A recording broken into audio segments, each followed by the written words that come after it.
What is going on, everybody? It is the Going Over Big Time podcast. I am Mike Charlip, and I am joined once again by my friend and co host, Alan the Cantastic. Alan, how are you doing? Oh, great, Mike. Um, just surviving January, Yeah. massive snowstorms. Lots of ice coming now up here in Canada. Oh, yeah. Well, Lot, it's happening everywhere in the Northeast. It's happening here, too. yeah, So, yeah. This ice is really dangerous. It's hurting people, and we got to be yeah. really careful and Yeah. It's dangerous. It hurts make sure we people. make sure we have our papers when we're out shoveling the ice. Yes. Becky Lynch is a legend. Yes. If you know, you know. Yeah. So today we are here to talk about the first part of season 2 of Unreal. Unreal last season was one season that was 5 episodes, and it looks like this season they're doing like the Stranger Things type deal where it's 5 episodes for part 1 and then 5 episodes for part 2, and that would be all of season 2. But we're not getting part 2 until I believe July or August. So we're here just to talk about the first part, the 5 episodes that came out on January 26th. Was it, or was it the week before? I think it was the week before. Okay, so it was the 20th or the I don't Or the remember. 19th, because I remember watching it last week, Yeah. and we are only on the week of the 26th. Okay, so And yeah. and the division is sort of like, I think they did it like this because the first half of this season focused a lot on Seth Rollins and the infamous injury around SummerSlam last year, and how he fooled us all. And the next half is likely going to be focused on the final run of John Cena, leading up to his retirement match. Okay, yeah, it was January 20th, so it was the week before. Yeah. Oh, yep. Yep. Okay. Yeah, so as you mentioned, the big focus of this season, which we were pretty much aware that was happening, was the Seth Rollins cash in build up after he had a kayfabe injury against LA Knight. And so my biggest, I had a couple of like big pet peeves about these first 5 episodes, and it wasn't anything about like exposing the business or anything. I don't care about that. The business to an extent is on social media, so the business is exposed anyway. Um, my biggest thing is a lot of the like creative stuff that we saw was the most egregious things about this. I felt like all the wrestlers that got interviewed actually had like genuine like discussion about like caring about where their character is going and caring about the fans caring. Whereas the creative side, which was mostly Triple H, Bruce Pritchard, and Road Dogg, came off as very stupid. There was multiple occasions that made me. We're not really going in any specific order here, but like there was a couple of things that I could not believe was said. One of them was when they were talking about Chelsea Green, and they said that Chelsea should just be the United States champion, and she'll circulate between the opponents of Julia, Mia Yim, Michin, and BFAB because it's not believable that Chelsea could beat Alexa or Tiffany Stratton, which is crazy. So I don't disagree on your um, ability to see beyond what she's capable of, but I think right now, maybe 5, 10 years, maybe five, even less than 5 years from now, Chelsea could reach that point. But I watched the episode with Chelsea. So there was that episode where it was Chelsea and Penta, right? Mm-hmm. And they asked Chelsea, and she, I think even back in season one, acknowledged that, yeah, I know what I'm here to do. I'm here to make that other person look good, and she's very good at it. She has, I mean, is there something better? Yeah, but to your point, yes, it's probably the creative driving that direction. But if she understands her role in that situation, then I think because conceivably at this point, right, I could see probably Chelsea beating someone like Alexa Bliss, but right now I don't see her being up there with like a Charlotte Flair or a Becky Lynch. With the if you want to book her against Charlotte Flair, you'd have to do it in a way that you have to build up Chelsea's character to a point, right? Well, of But I course, think and it sounds like your contention is that, oh, she can only face off me against Michin, Julia, BFAB, and that's the sort of mid card.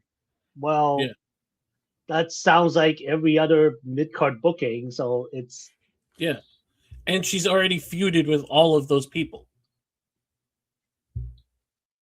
So yeah. So it's like what? So what are you doing? So basically, they said without saying it, the United States title does not matter. Also, you can add Zelina into that. I forgot her because she they beats did Zelina. do they did talk they did show the part when Selena won the title. Yeah, So what I and correct me if I'm wrong, I actually forgot.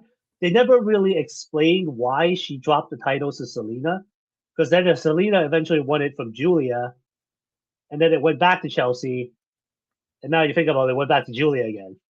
yeah, Um, because they didn't really have a plan for this belt. They just decided that because there's an intercontinental belt and Michin and well, the main thing was that Michin and Chelsea Green had such a great feud that everybody enjoyed that they needed something to fight over. That was the main reason that the Women's United States title was created. But after that, they had no plan because, as mentioned, they don't see Chelsea Green or the other aforementioned people, which I hope Julia doesn't fall into this uh, category, as credible challengers for world championships. yeah, I did like how they kind of like talked about Chelsea's Happened. Oh, I'm back. life. Talked about Chelsea's life going from in this season, about how she's like building a house. And sorry, am I frozen right now? Because you're frozen. Yeah, I don't know what happened. My screen like went out for a sec. Uh, Sorry, all right, I don't I'm know if back. it's me, but anyway, you're Yeah, back. I don't know if it Um, was me or you, but like, but the point is like, if it's not believable for those people to fight Charlotte, um, Tiffany, Alexa, or anybody else that's considered upper card in the women's division, then there's no reason for them to ever win that belt and to ever give that belt actual credibility. yeah, it's So I mean, I think the reason they did it, to be honest, like they were gonna do a women's intercontinental title. Mm-hmm. So it's like if you're gonna keep that on Raw, then it would look. People start asking questions like, "Oh, why isn't there a women's secondary women's title on the other show as well?" Because as far as I can tell, they mostly kept the U.S. title on SmackDown. I can't remember Mm-hmm. unless it was just recently Julia and Kiana James becoming the women's #1 contenders for the tag titles, that they started Mm-hmm. showing up on Raw. Now, in contrast, I will say I think the Intercontinental title, the women's Intercontinental title, has been booked better because I think they at least they focused it on someone who's an established star, Becky Lynch, right? You have a Yeah. former Royal Rumble winner, former 2-belt champion. They, Yeah, they but they made Lyra the first champion, which I think was needed because you needed mm-hmm. a new person to establish the title's lineage. But yeah, I think they've done a bit of a better job with Becky thus far. Yeah. Well, They did the the issue. Maxine. They Well, did the yeah. Maxine stuff just for a good pop, a little whatever. But Well, and I was just going to add to that, like, based on the Chelsea Green argument, you had Maxine beat Becky, which should never happen. So why is it not believable that Chelsea could beat Alexa? Why is that not possible? And I think that again, goes back and that goes back to how lack of creativity the so-called creative team is expressing because they can't figure it out. Because there were scenes where like it looked like Road Dogg was just completely baffled. He's like, I don't know what to do here. I mean, I have no clue. Give me a second. I'm well, just flustered. yeah. So it's just it's crazy to me that they're like the fact that they're giving us this show at all is crazy to some, but like the fact that they are being so open about how bad the process of the creative side is. And again, I said this when we talked about season 1. I think the reason that they're doing that is because they're trying to make us feel like it's a difficult job, so we should feel bad. And I don't feel bad because it's not hard. You could build up anybody to be credible against anybody. All they have to do is win multiple matches. And then they're considered credible. Chelsea can win 5 matches in a row. If she wins 5 matches in a row, I could see her beating Tiffany easily. Like, it's not that hard. So for them to say that and then have Maxine beat Becky, even though, yes, AJ helped because stupid distraction finish, is ridiculous. It's ridiculous. So that was one of the big egregious things that happened on that show. Another thing was, you mentioned Road Dogg, the R-Truth stuff. They gave us nothing new. We knew all of that info.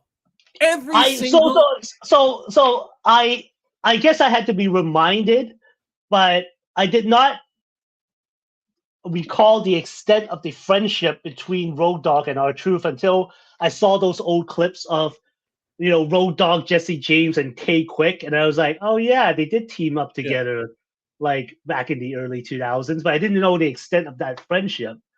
But I guess I'll have to look at that situation in the sort of like just the way professional business gets conducted, because what they're saying is that R-Truth's contract was coming up. Mm-hmm. R-Truth was told that, yeah, we're not renewing your current contract, in a sense that, so he interpreted that as like, oh, I'm getting fired. But they're saying, no, we're not renewing your current contract, but maybe, I don't know what, someone did not communicate the follow through and say, okay, look, maybe we can work something out, and like, let's start talking, let's get a conversation going, right? He goes on social media and media says, my contract's expiring, I'm being let go. I'm like, oh, okay. Because nowadays, if you just shoot off something off social media and say you're fired, at least in this sort of business we're talking about here, wrestling, everyone's gonna buy into it, and then it's like, they just and then it just kind of snowballed out of control. And then,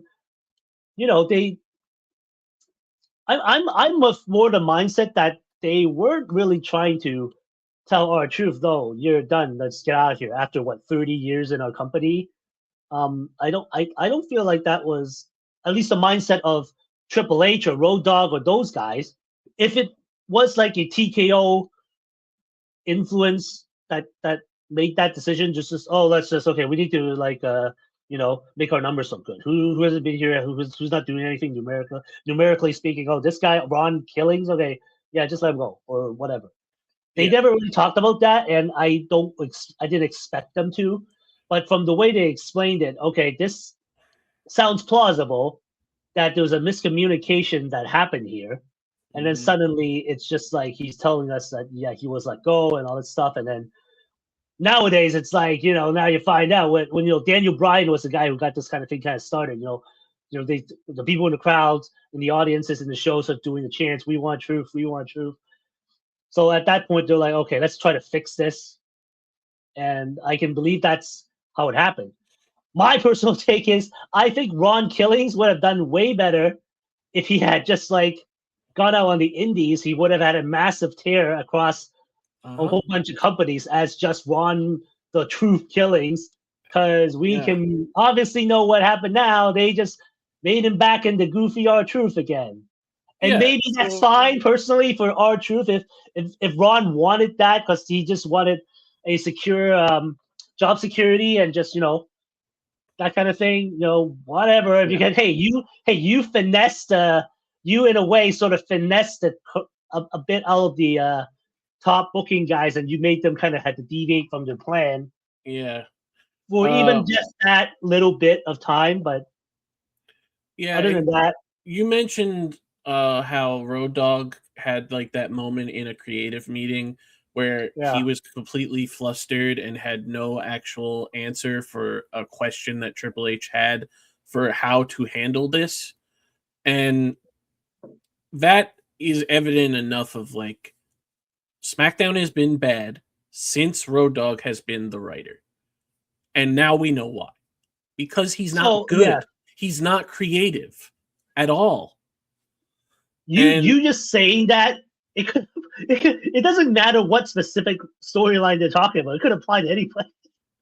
It's like I don't know, boss. I don't know. Okay, come on, Brody. We got let's give Chelsea something. What are we doing? Let's have a face deep out here.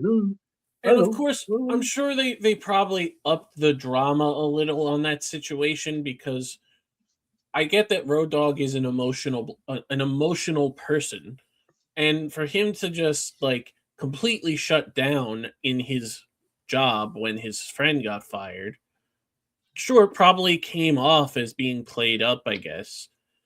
But it could also be real. But at the same time, it's like he was brought back, as we all know, because of fan outreach, because of Nick Khan calling him, because he was not, and he even said this on the show that he did not pick up the phone when Triple H called. And if Nick Khan had not called, he probably would not have come back. But to go through the process of what they did after, they showed us how they set up the return and everything at Money in the Bank. And they showed us how apparently R-Truth wanted to cut his hair before this angle, and they couldn't figure out a creative way to do that. So Triple H just nixed it completely. And then they did the return, and then he asked Triple H if he could cut his hair because he just wanted to cut his hair. Like, what? And then, of course, we got the John Cena stuff. And then he's just back to being R-Truth and back to doing nothing. Yeah. But, and sure, the fans are happy he's got his job back, and his coworkers are happy that he's there because he's such a bright light in the locker room, which I'm sure is great for them. But it's like, does he feel fulfilled for this? I don't know. Like, is he just happy to be there? But like, So that's to my point. Maybe he is. yeah, I just said it earlier. I would prefer to see, Ron Killings do this indie run, but that's just me. It's like the way I say like I would have wanted that, but does yeah. he? I'm saying does Ron Killings and the man want that? And that's probably the Yeah. more important thing. So it just felt like they just threw this on the show to say, like, oh, this is what actually happened, even though we knew all of that. There was, like I said, and you mentioned it, the only thing that was really like not as outwardly out there was Road Dogg's emphasis on their relationship. Everything else was stuff that we knew because of social media. So it just felt like this was not needed on this show at all. But I understand why it Well, happened. yeah. Try to remember that this entire show, I think, because it being on Netflix, is curated to um, elicit interest from a wider audience that watches Netflix, Of course. right? That don't wa- that have probably have never don't watch wrestling regularly. So Hmm. remember in season one, they were explaining all of this. Like explaining this is what Gorilla is, this is what Kayfabe is, and you listen to a guy like Paul Heyman saying, "Yeah, I'm not a fan of this show." See, Hmm. he was old school. He grew up at a time when revealing this kind of stuff would have probably gotten you like exiled, if Yeah. not outright murdered from by your peers. Like Well, we're yeah. way past that era of like that kind of treatment. But Well, yeah, yeah. this is Paul this was Heyman. Paul Heyman comes from an era where heels and faces couldn't be seen together in public. yeah, exactly. Like, Uh, like Iron Sheik and Hacksaw Jim Duggan got suspended for like, I think it was marijuana possession, but they were in the same car. So people were like, "What the hell is this?" when that came out in the that news. was the more egregious thing than the marijuana possession. It's like, what the hell could these guys hang out in the same Yeah, car? What? yeah. Why would Iron Sheik be Yeah, friends with that guy? yeah. That guy's a baby face and this guy's a heel. So I understand Paul Heyman's thing. It's just, it's because he's old school, but it's a different era. It's like that. It's different now. It's social media. We see this all the time. We know that, like, these people aren't just coworkers. They're friends outside of there. Like, Yeah, Liv Morgan and Rhea Ripley don't really hate each other. Like, right. you know, so it's like, I mean, I what the way they emphasized that was a lot of the scenes once the matches were done, they go to backstage of Gorilla, and you're seeing Becky and Lyra like hugging yeah. and talking. They're like, "How you do? That was good. Was that good? Was that good? That Well, sort of stuff." well, that now that you mentioned that story that they showed on the show was actually one of the ones that I liked, because it was, Lyra felt completely genuine in the way that she was talking about her love for wrestling and her love for Becky, and wanting to do right by Becky and feeling bad when their blow off match didn't go as planned. Yeah. And um The way they explain, the way they were talking about how it happened, I think TJ Wilson was the booker.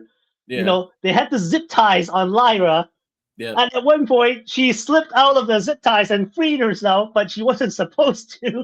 And yeah, then when she was supposed to free herself, she couldn't do it. It's yeah, like, oh, she put her hands back in to make it feel like maybe the cameras didn't catch my hands getting loose, but even though yeah, the cameras very much did catch her hands getting loose.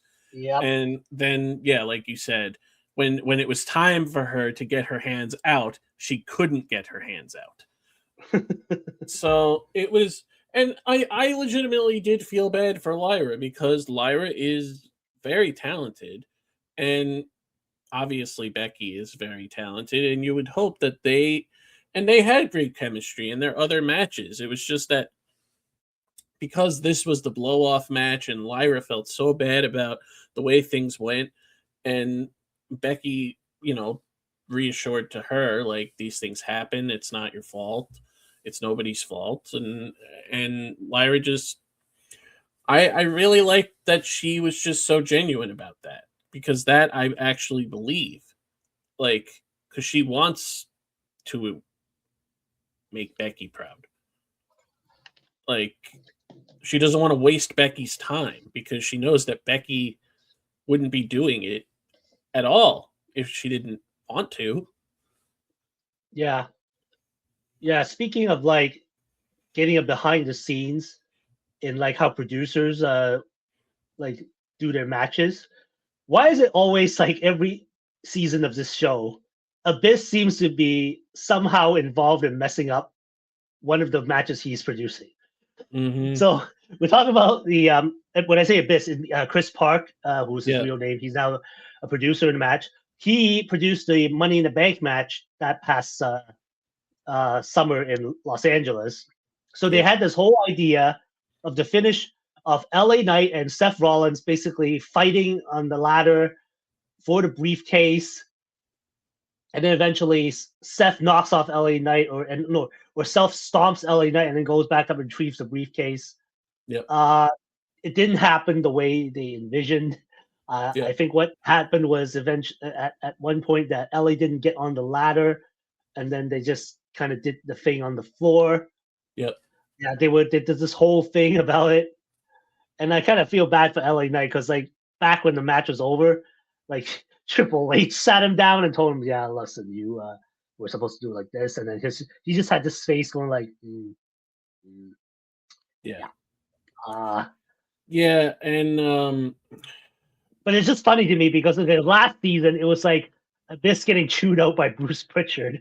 Yeah. At least they didn't do it this time. At least I don't think this was Abyss's fault in this match, but it was just like it's Abyss again. It's like, why is he? Yeah. And wasn't there also like a match that he was producing that went way over time? And That was last season. That was the one where it was like CM Punk was in that match, and that was one where Bruce was chewing you out because it was like going. It's 10 minutes. It was like, oh, Chris, come on, man. We wrapping this up? That's just. I'm sorry. Yeah. Bruce That was the Pritchard one is, where Bruce. Yeah. It was like he was like apologizing profusely to Bruce, and Bruce is like looking like a dick. And then that's when yeah. William Regal stepped in, and he was like, "You didn't do anything wrong. You're okay. Don't worry about it." Well, and speaking of Bruce Pritchard, I don't think he has it anymore. I understand how he was brought up. He was brought up in the Vince McMahon era of like, oh, we got to create moments. In like, for him to even suggest that Gunther would lose to Pat McAfee is one of the craziest things I have ever heard in wrestling. Like, and like they laughed at him for even suggesting it. Like, oh yeah, so I kind of have a glancing memory of that, but it was just like Bruce Pritchard. I just find him so irrelevant in his like commentary. Like I admit I liked his podcast interview he did with Cody. That at least that was some substantive stuff that they gave him longer time to talk about things. But yeah, like if you're telling me that he suggested, yeah, let's have the most dominant heel guy we've had since I don't know when get beat by a part-time commentator. What? who's had 4 Really? matches? Had 4 matches in total, not this year. In total. Ever. Literally and ever. It's like, how do you make, and we're like, Brucey, how do you make that believable? Like, do you just, do you have a quick roll up? Well, but also, does Michael Cole come in and smash Gunther with his leather shoe, and then they get jump on him? Like, but also, it's like his point is like, oh well, that will create a moment that the fans will never forget. Like, yeah, because they would hate it. Like, and not because it's just bad. It's just a bad idea. Nobody wants to see a part-time commentator who has a podcast who used to be an NFL punter beat a full-time legitimate wrestler. Nobody. So for him to even suggest it, and again, he's probably way past his prime in doing the job that he's doing. The fact that he was gone for so long before and then came back and is still doing what he was doing before is evident of that. Like, the times have changed. It's not yes. 1999 anymore. So, kind of like feeding off on that, they interviewed Pat McAfee about this, which was fine. They also interviewed Jelly Roll, which I think was meant to like get eyeballs on this particular season. Because it's one thing you talk to the wrestlers and the backstage people. Jelly Roll, a mainstream recording artist. I did not realize he had to lose almost 100 pounds in this whole thing. Yeah. And, now since we're talking about Bruce Pritchard, Jelly Roll was smart enough to know, yeah, I don't think I should be winning my first match. That, especially against two monsters like a Drew Mac. Well, I think I lost you.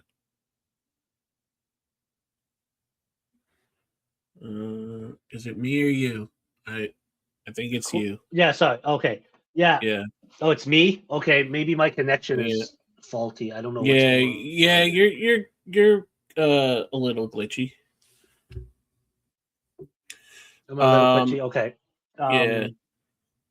But going off of what you were saying, yeah, Jelly Roll had the mindset to be like, I shouldn't win this match. Like, I'm not a wrestler. This is the first time I'm getting in the ring, and this is what WWE loves to do. I mean, again, you're talking about Bruce Pritchard and the Vince McMahon formula of celebrity comes in, big pop because the celebrity's here, they gotta win. That doesn't need to be that way. I don't see, and I could say how much I don't like Logan Paul or whatever, but like Logan Paul's been doing it a lot longer than Jelly Roll, and it's not even believable for Jelly Roll to beat him. And and then you got what it was, Drew McIntyre. Drew McIntyre should not be losing that match. Like, and Randy Orton doesn't need that win. Like, Randy Orton is goated. He doesn't need to win a match where he's teaming with a country singer. It's just like, I understand why. This why they reminds me. Remember, this reminds me of like 1998 WCW when they had Eric Bischoff and Hollywood Hogan teaming up against Diamond Dallas Page and Jay Leno. Yeah. And they had Jay Leno lock Hogan up in a wrist lock in the opening portion. And Hogan was writhing in pain. Mm-hmm. So the whole idea of a celebrity being in the wrestling match, this like I'm just rewatching the Tales from the Territories and the Andy Kaufman episode. This started with him basically. This started with Andy Kaufman. So once that ball got rolling, but eventually, but he had the hindsight to be like, oh well, it's not believable for me to beat Jerry Lawler, so let me just beat a bunch of women, like, in matches, which is what he did. He beat women in matches who were, not really wrestlers, and then when he got in the ring with an actual wrestler, he got beat up because that's what's supposed to happen. Yeah. because it's not believable for Andy Kaufman to beat Jerry Lawler. Yes. So back to your point, it is not believable to have freaking Pat McAfee beat the most dominant world champion or the longest reigning intercontinental champion you had in like 30, 40 years. Ever. Ever. I mean, like, don't get me wrong, Pat McAfee had some bangers. I think he was actually in the NXT War Games back in the day. Yes. You know, when he was feuding with like Adam Cole. So yes. but yeah, to your point, it's essentially throwing Michael Cole in there to face Gunther. That's almost the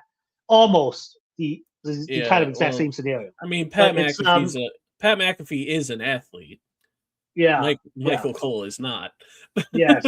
But yeah.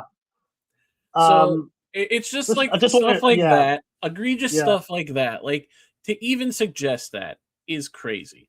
And then one thing that this wasn't like a problem to me, I just thought it was kind of funny, was that like everything that Triple H was talking about, even when it didn't involve him, he would be like, "Oh, don't tell this person to don't tell this person, but I got to tell Cody." Literally with everything.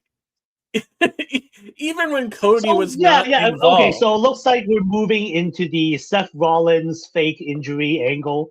So, on screen, okay, when this happened, we were told that Seth essentially told only two people: his wife, Becky Lynch, and Paul Heyman, because basically it might have been Paul's idea. But now they booked it to a point where the circle was expanded to not just Triple H, Bobby Roode, the doctor, because apparently Triple H said the one advice you have in life, two people you don't lie to, your lawyer and your doctor, which is probably good advice overall. But then it's like, hey, Cody, look, listen, you're the top guy here, so I feel like you should know. Yeah. And I'm like, I don't know, that kind of diluted the thing kind of a little bit. It's like, why? Because he's the world champion? And then they were saying how they were not going to tell LA Knight. And and Seth was like, "Oh, why does LA Knight have to know?" And Triple H basically said, and I 100% agree with him on this, and I think Seth did too. That's why he didn't fight him on it. Where he said, if it was you in the same exact situation as him, and I didn't tell you, you would lose your mind. You would lose your mind angry. Of course, absolutely. And like the same thing with like when CM Punk returned at Survivor Series.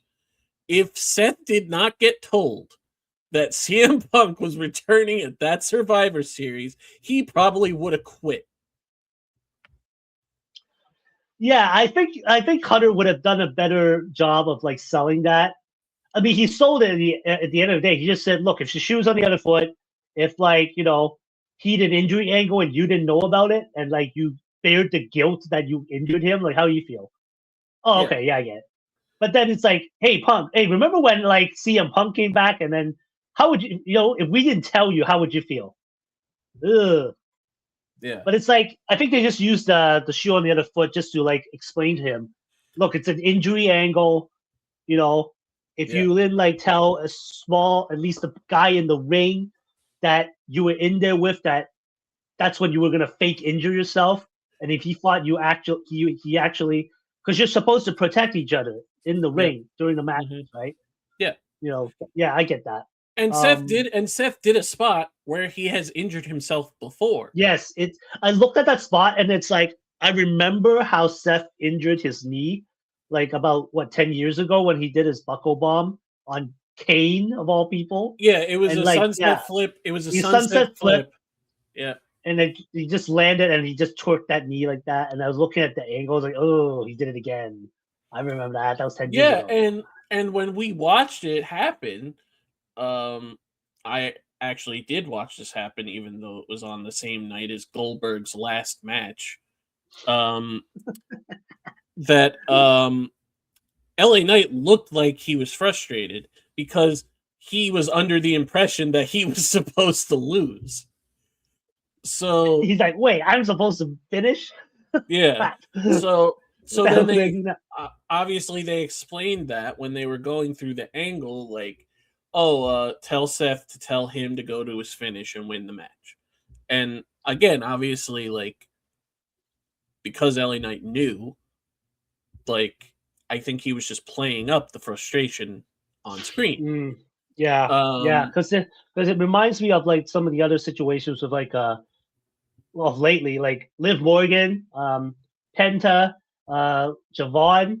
They all had a match where they had to stop because it looked like they may have so on Liv Morgan's case she did injure herself, or she mhm, did get injured, her shoulder popped out.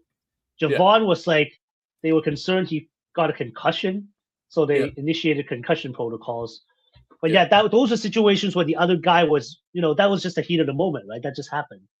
yeah, So, but yeah, I thought it was well, in a sense, like that whole injury angle, very well done. I mean, now that I yeah, know that they at least brought in a few more people um, to know about it, I'm not entirely, again, I mentioned it earlier. I'm not sure if Cody needed to know. I yeah. wasn't sure what the value add was. Well, that's why I thought That it was was kind of funny. That's why I thought it was yeah, it's funny that funny because literally, like, they had Cody talk about that, and it's like, now that I think about it, I'm like, not sure why Cody's opinion was required for this particular angle.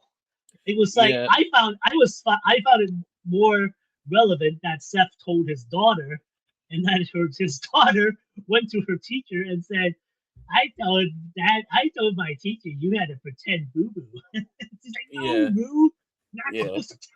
yeah, because he, played up the injury by being Yeah. on Oh yeah, crutches yeah. and Being had on crutches. a knee brace, Yeah, yeah. and then of course they, talked about how the cash in happened at SummerSlam after CM Punk beat Gunther, Hmm. which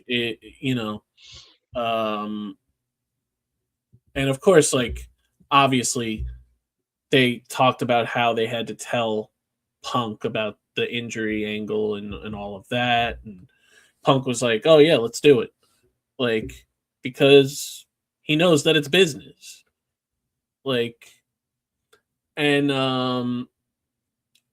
Punk said in an interview recently, like, that he didn't want to be involved in that show at all. Like, I guess because he's kind of old school in that way as well. But like, Mm. um, yeah, and obviously, like, John Cena was that we saw a lot of him, like, just being backstage and talking to people and just being like more real than John Cena is, like, than we get to see, you know. Um, but yeah, and Paul Heyman was just talking about how good the angle was, but like he was also talking in riddles when he was on screen.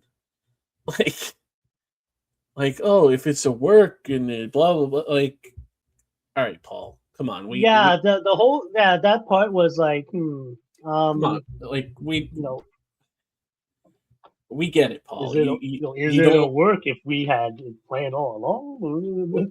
We get it. You don't want to be here. Just play along, please. like I like mean, yeah. I guess another part I liked was that in the same episode that Chelsea was on, they had Penta on, yeah. and I didn't know that he had the school running down in Mexico, so I thought that was a good thing to know. The school where I like he's the fact, training. The school where he's training teenagers. yeah, because that's how you get started in this business, brother. Yeah, But I did like the fact that they brought up the fact that Chelsea and Penta a long yeah, time ago had a match in yeah, Lucha Underground, yeah, and that Chelsea was like, "Oh, we can't go." I mean, as much as they probably want to try to do it again, it's sort of like, yeah, it's like you can't replicate magic. It's like, but I'm shocked that they not approaching that because, well, mm, not that shocked because they don't do intergender matches of that kind, um, yeah, but yeah, no, when Penta was wrestling Chelsea and also Io and Kyrie in Lucha Underground. That was some brutal shit. Like they Yeah. can't. I don't think they would be able to replicate that in WWE without If breaking several rules of their own. Because if WWE did it, Penta would get zero offense. Exactly. Zero offense. They only did it. They only did like very subtle like men versus women interactions. I remember like Rhea when she was like world champion. Oh yeah, well, faced I mean, Tozawa and yeah, and kicked the crap out of him. I mean, Nia Jax in the men's rumble. That was interesting. that's what I was about to mention. Yeah, like she took 3 men's finishers and then got eliminated. But yeah, I thought that all of that stuff with Seth was done pretty well. I liked the angle when they did it, because I mean we all saw it coming. Yeah. I mean, like, that's the thing. I guess, like you said, this show is supposed to be reach people who don't watch wrestling, so they're the ones that are supposed to be learning more than we are, kind of just there to observe and give our opinion. But yeah, so they also went into literally like the last 15 minutes of episode 5 was about John Cena and Cody. Like, so of course they talked about the heel turn stuff and John Cena and R-Truth and all of that. But they talked about how Cody earned another shot by winning King of the Ring and all of that. And then John Cena just decided on the last SmackDown before SummerSlam that he was a babyface again. And that was because they didn't have anything else for him to do as a heel, because they didn't know what to do after Travis Scott and The Rock disappeared. Mm-hmm. So they talked about that match at SummerSlam, and they showed Triple H in the gorilla position after that match ended, and was talking about how like he wanted everybody to clear out, and nobody should be in gorilla except for me and Cody and like one other person. And then Brock Lesnar walks in. Oh yes. And that's when we get the Brock Lesnar return to build to WrestlePalooza, which we presume will be the most of the next part of this season. Yeah, I am kind of interested. Will they actually do an interview with Brock Lesnar? As in the one where they sit him down and like have him say, "My government name is blah blah blah. I wrestled as blah blah blah." Because in these 5 episodes we talked about, they interviewed other people, but they didn't sit down like Gunther was interviewed. Like Gunther was like maybe. I'm trying to remember if Gunther was ever interviewed. I don't think he was. They had him in the background talking. I think they talked to him for like a minute, but they didn't like. Yeah. No, they didn't get too deep into how he felt, which I actually thought was a good way to protect his character. Like, even though I saw him interact in the backstage, like they didn't have him. Oh yeah, they did a thing where he was talking to what was it, Triple H? About the Seth surprise. And he was like, "Oh, I didn't know you were doing that. I was legitimately surprised." Like, and he was laughing about it, which I thought was cool. But like, obviously, if they interviewed Brock Lesnar, it probably, I don't know if we would get that much out of Brock Lesnar if they interviewed him. Well, I know you don't care. It's like you don't really want to see him at all. No, I do not. Yeah. And I hate the fact that time of recording, we're recording this the day before the Royal Rumble, and Brock Lesnar is in it once again. Yes, made the announcement by calling, of all people, Pat McAfee on his phone, which I would say, wow, I guess Brock Lesnar finally upgraded his phone service from that stupid payphone down the hill from where he lives. So it's Yes. So I think I would consider this first part of season 2 of Unreal a success as far as like from the wrestler's point of view. From the creative point of view, it was an absolute failure. Like I don't and yeah, okay, no, go ahead. I didn't feel like they did anything to make creative look good at all. Especially the Road Dogg stuff.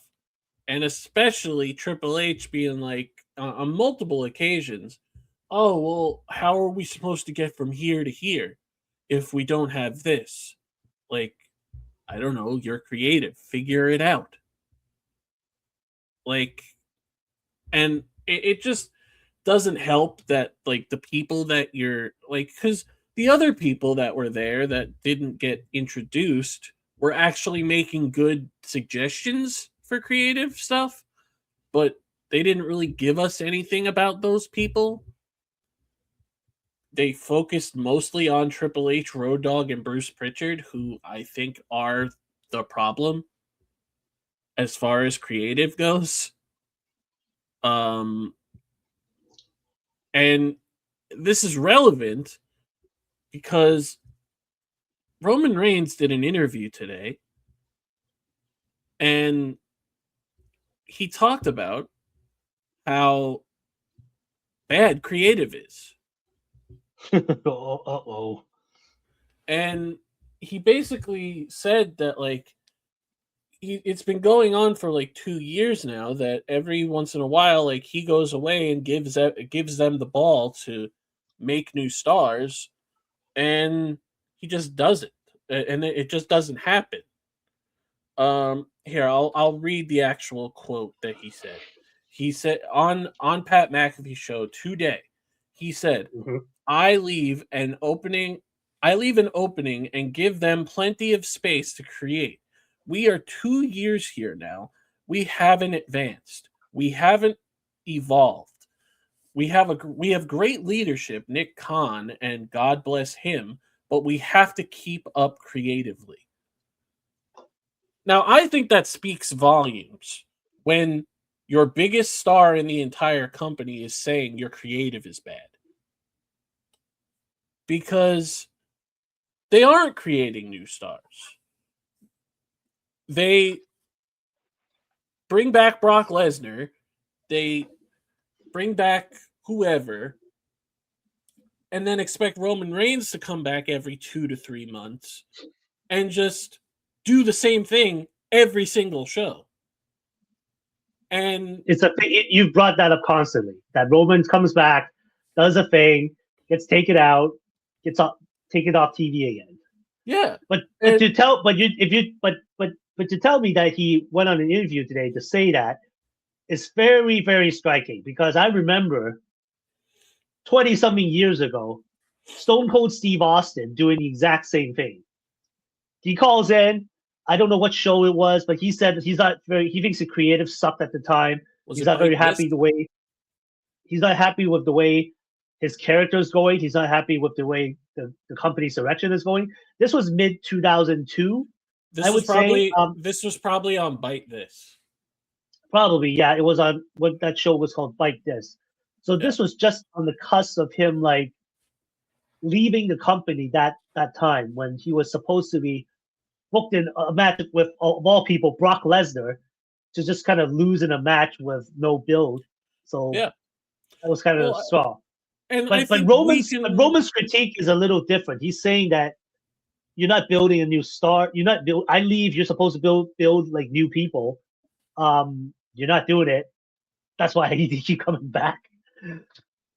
Well, yeah, Um, because we shouldn't have to rely on him to keep coming back to make the show interesting.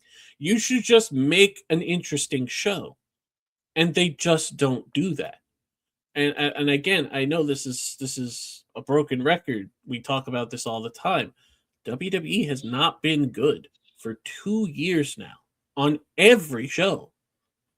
It's the same thing every single week. DQs in the main event, interference in every title match. Vision beating the crap out of the Usos every week. Blah blah blah. So and so gets beaten up. Becky Lynch going off on. When they have like this giant roster of people who could be showcased and should be winning matches, like Braun Breaker, for example, like Bronson Reed, like LA Knight, who's not young but is very over, and they don't even want to push him, even though he is over.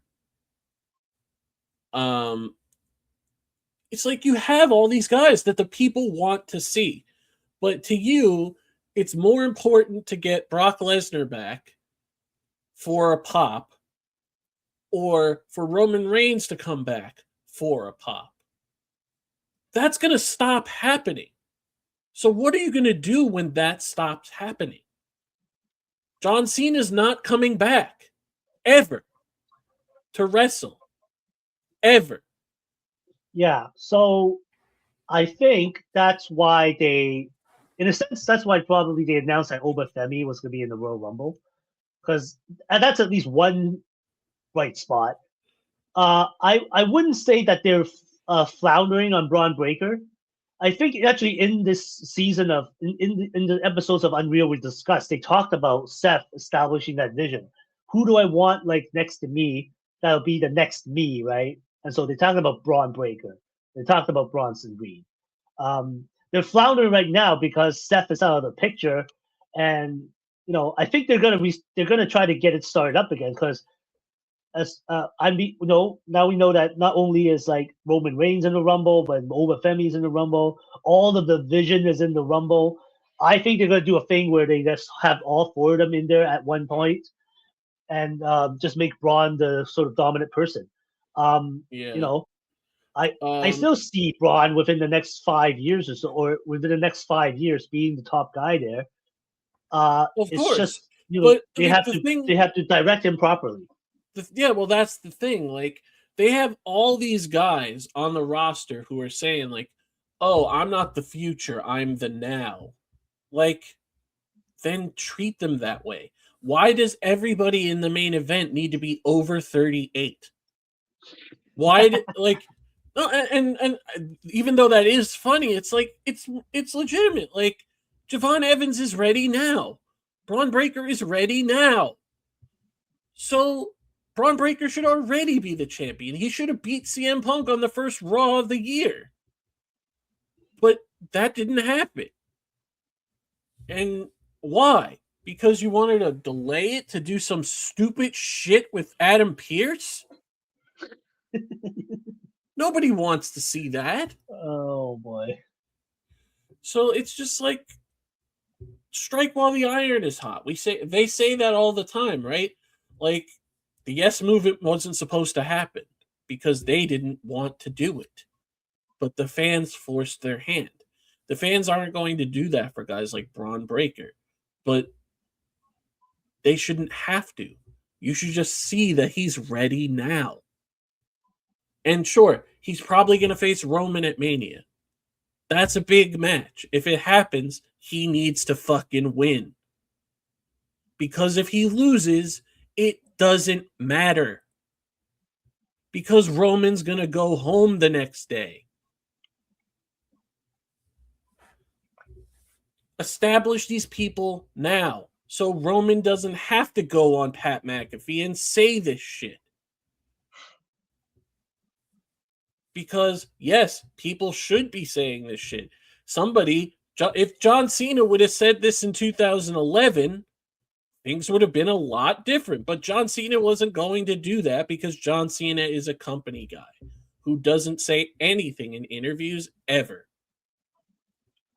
Roman Reigns. So that's very interesting that, you're saying John Cena would have done that kind of interview that Roman Reigns just did. So now I guess we're in an era where it's a little more open to talk about these things. maybe due to the fact that Vince McMahon is gone, things are a little more looser now. Roman is not Roman Reigns of 2015 when he was probably still a company guy. Roman Reigns probably doesn't even need to look. I don't want to speak ill of anything, but I think Roman Reigns is settled well enough in life that he probably doesn't need to do wrestling that much anymore. The man's in So the fucking Street Fighter movie. He doesn't want to wrestle anymore. He got millions of dollars, and he's pretty. Every member of the Shield, as I'm pretty sure, are pretty good now. Like Seth could probably just leave tomorrow, but he's not going to. But it's like, they don't need to do this. But yeah, and you can tell that when every time Roman Reigns comes back, he looks more and more like he doesn't want to be there. Like, and it's just, you could see it on his face. Fine, I guess I'll bail you guys out again. And I think that's basically what he's saying in that interview. Like, I don't want to do that anymore. So can I go back to coming back for the big shows and not have to bail you guys out all the time? So he's probably frustrated about that. Like, because his plan was probably to wrestle twice a year. If that. Because Roman Reigns doesn't need to wrestle anymore, like you said. If it was up to him, I bet he wouldn't wrestle anymore. At all. But he's under contract, and I guess he somewhat still wants to be there. He probably just doesn't want to be there as frequently. Yeah. So they need to start moving forward. Like, yes, they've made some strides in that department with Carmelo Hayes, and Trick Williams was called up, and like they got all this, and like you said, Obafemi, who I think should be a world champion like tomorrow, because he's that good. Like, and like, why was Brock Lesnar the exception to the rule? Brock Lesnar became champion 2 months after joining WWE. Or not 5 months. 5 months after joining WWE. Because he debuted in April, the day after WrestleMania, won King of the Ring in June, won the title in August. Literally, that was a 4-month span from debut to first championship. Why can't we do that exact thing with Obafemi? That's what needs to happen with Obafemi, because Obafemi is that good and should be treated that way. I don't want to see Obafemi on the undercard for 2.5 years until he gets to the point where he's frustrated and has to beg to be in a feud with Cody Rhodes. Like, that shouldn't happen. He should just be in a world title feud now. Because he's ready now. Yeah, it's funny that this company, we're not asking them to copy like AEW, right? You're just asking them to just do what they did before. They have it in their playbook. Yeah, of all the people, Brock Lesnar, they have their example right there. So it's like it's not that hard to figure out. Randy Orton won his first world title when he was 24. He was in WWE for a year. Like, come on. Like, that's why this shit with Braun Breaker is ridiculous. He should already be a world champion. Javon Evans is going to be a world champion one day, probably. But he should be Intercontinental champion right now. Like... Yeah, I'm surprised that Javon never won a title in NXT at all. But then again, like, there were so many other people that never won an NXT title, and then went on to the main roster and did better, I guess. We'll have to see. I mean, like Carmelo Hayes, they're definitely doing way better with him now. I mean, it was like even just 6 months ago, I almost couldn't remember what Carmelo Hayes was stuck in. He was stuck in a tag team with The Miz that on screen he obviously didn't want to be with. And now it's like, finally, They figured it out and Yeah, just and let him cook, right? guess when he got called up in 2023. Oh my god.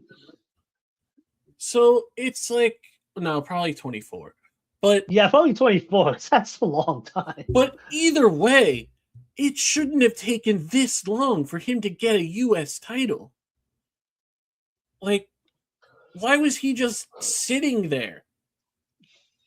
Like, so I just hope that changes. It needs to change. And again, because we were talking about Unreal, get Road Dogg out of creative.